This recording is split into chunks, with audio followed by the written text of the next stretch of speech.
Good afternoon, football fans. A beautiful afternoon here at Gustafson Stadium at Northside ISD, where the Harlan Hawks are going to be hosting the Laredo Martin Tigers in a game that's essentially going to determine the top seed in 14-5A Division I.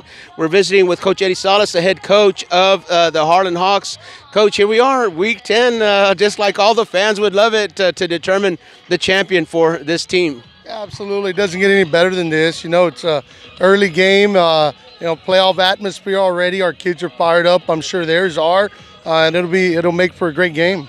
Coach, we got here early enough to enjoy kick the field, personnel checks, last-minute personnel checks. But here, Week 10, you're still taking care of the details. Absolutely, and it's what it is. You know, we talked to our kids just right after the kick in the field, and we get out of here, and I told them it is the details. It's the focusing on catching the ball, the right throw, the right tackle, stepping through. All the little details are the ones that are going to get us to springboard us to the next level, and that's what we have to take care of. Coach, this week in the Express News, David Hinojosa, another beautifully written article this past week. This one on the topic of Shamari Anderson and the impact that he's had on this team. Of course, Shamari Anderson passed away in a car accident last year. We have some new listeners here this afternoon from Laredo Martin who maybe haven't heard his story and how he's impacting the Hawks this year. Would you mind sharing that a little bit with that? Obviously, you know, last year in January we lost one of our junior receivers, starting receivers, and Shamari Anderson, and to a car accident, and his younger brother still plays for us and is a junior this year here, and we wanted to celebrate his senior year for Shamari. We wanted to keep him in our hearts, close to us. We wanted his parents to know we support him and be here. And like you said, David Hinojosa did an amazing job of kind of telling our story, and kind of an emotional day yesterday, at least for me, for sure.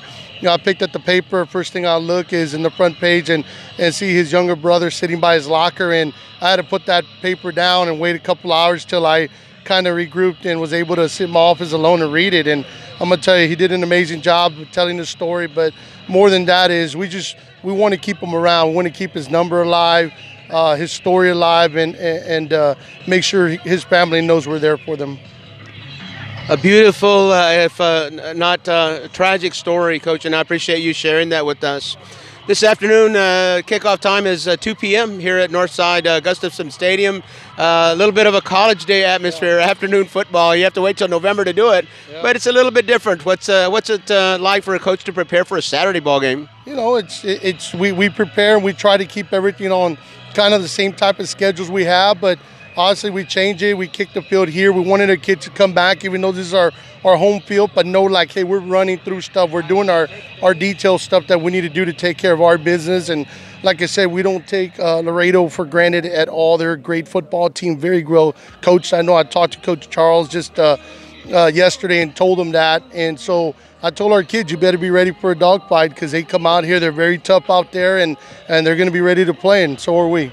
Well, I can assure you that Bobby Mendez and I can sign off on that. We've had the privilege of watching the Hawks play twice. We've had the privilege of watching the Tigers play twice, and we are expecting a wonderful football game. What's it going to take to beat the Tigers? I'll tell you what, we got to start off fast. You know, we've had 3 games this year where we're down 14-0 in the start of the first quarter and came back to win it. And that's all great, but that doesn't help us win championships. And in order to win today, we got to start fast. Our defense got to get after it. They have some big threats. They have a tall receiver slash running back who comes out, number 2, and he seems like an amazing player. A lot of playmakers on their side, and our kids got to be doing the same thing and match that intensity. Coach, an interesting point that you bring up, because we've seen the Hawks come from behind. We've seen the Tigers come from behind. So we're going to warn our listeners this afternoon, don't go away. This game isn't over until that last tick of the clock.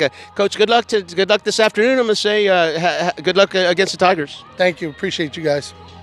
We were speaking to Coach Eddie Salas, the head coach of the Harlan Hawks. This is Robert Villafranca with the Frost Bank pregame show. We'll be back after a word from our sponsors.